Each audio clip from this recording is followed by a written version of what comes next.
So I'm going to show you how to make the soft hazelnut biscuits. So easy, so delicious. This recipe actually first appeared in the September-October issue of the Earle Wellbeing magazine 2020. You'll find it on page 89. Really easy. We've also got it online, so click the link below if you want to get the full recipe. But basically you just need to have 100 grams of hazelnuts, and you roast them and then you grind them into a fine powder like this and pop that into a bowl. And then you're going to combine that with a little bit of sugar. So I've got 100 grams of caster sugar, and then I've got a tablespoonful of plain flour. So it's just hazelnuts, the sugar and the plain flour, and then a little pinch of salt. So I'll just pop that in there like that, just a little sprinkling of salt that goes in, and you mix that together, just roughly mix it. And then you're going to bind that together with an egg white. So I've got here one large organic egg white, which I've just lightly beaten. You just want to get that into soft peaks, really.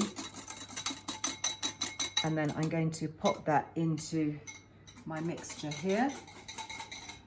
And you mix this together, and actually you can do it with a spoon, or it's easier to do where you can start off with the whisk actually and then just do it with your hands, because you're going to form this into little balls and just bake them. It really is that simple.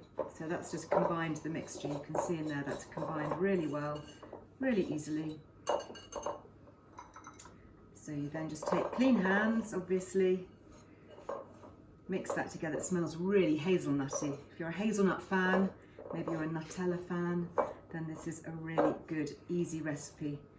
And they come out, they're slightly chewy, so they're almost sort of macaroni in texture.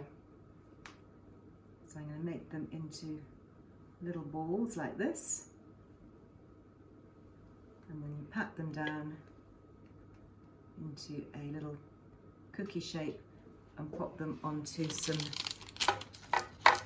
baking parchment. So you build these up. It should make about a dozen or so biscuits. I mean, you can make little tiny ones if you want, just to serve alongside a nice cup of coffee, or you can make big flat cookies if you fancied it. They store really well in a tin as well, so you can make a whole batch and keep them. So basically you'll do that for the whole lot. Once you've done them, you just pop them into the oven. This is a medium oven, that's an electric one, it's about 150 degrees or so. And then you're going to use the, that is 300 degrees Fahrenheit, 150 degrees centigrade, gas mark 2, so it's quite light. And then just keep an eye on them because you don't want them to burn. And then when you pull them out of the oven, these are the ones that I made earlier. They look just like this. And what I've done around the edges, I have just rolled the edges in some melted milk chocolate and sprinkled a little bit of desiccated coconut, or you could use crushed hazelnuts if you want to give them even more of a nutty flavour. They're really good, super quick and easy too.